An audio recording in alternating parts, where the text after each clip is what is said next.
I am Ken Abramowitz, the founder of SaveTheWest.com, an internet website dedicated to saving Western civilization from itself, because the number one enemy of Western civilization is Western civilization. I would like today to discuss the current state and the history and the future of rational centrists.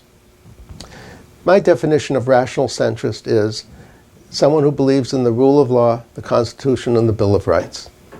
These are basics to American and any other society. And we rational centrists are surrounded by false narratives. One of the reasons we're so exhausted every day is we have to contend with the 2/3 of the people who believe in false narratives. Today, I've identified 4 major false narratives that we all have to intellectually contend with. Number 1 would be leftists, socialists, progressives. These are people who believe in the state. And the state is the foundation of thought. And individuals are subservient to the state. And leftists believe that if an individual has a problem, the state's the solution. This is a false narrative. If an individual has a problem, the individual's the solution.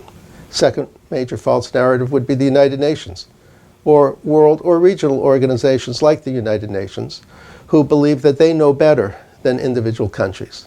This is a false narrative. If America has a problem, America's the solution, not the United Nations. If the Brits have a problem with the EU, England is the solution for England's problems, not the EU. Another false narrative in the world today would be isolationists. These are people who think that the oceans and the prairies and the mountains are the solution to terrorism. That's a false narrative. If people are good and they're under attack from bad people, the bad people will find them wherever they are. The fourth false narrative would be political Islam, the politicization of a religion. In particular today, there's 4 major political Islam terror organizations. Iran, number 1. Number 2, Al-Qaeda, ISIS. Number 3, Muslim Brotherhood. Number 4, Saudi Wahhabis.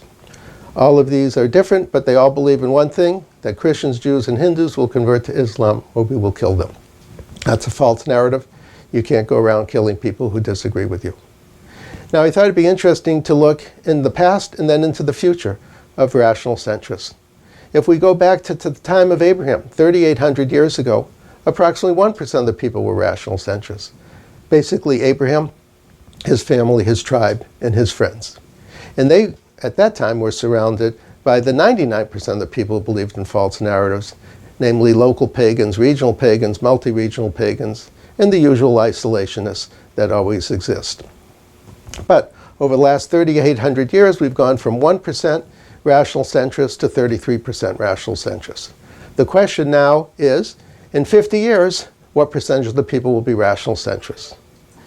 The question is, are we going to win, or will the enemies of Western civilization win? If we win, we'll go to 75% rational centrists. There'll always be an array of false narratives from the left, from the worldwide organizations, from isolationists, and from political Islam. But basically, rational centrists will take over the minds of the world.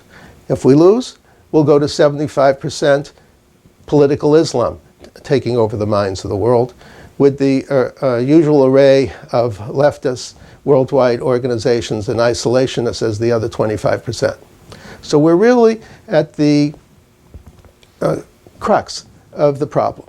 Namely, are we going to take control over Western civilization, or will the enemies of Western civilization take control over us? I think we're going to win.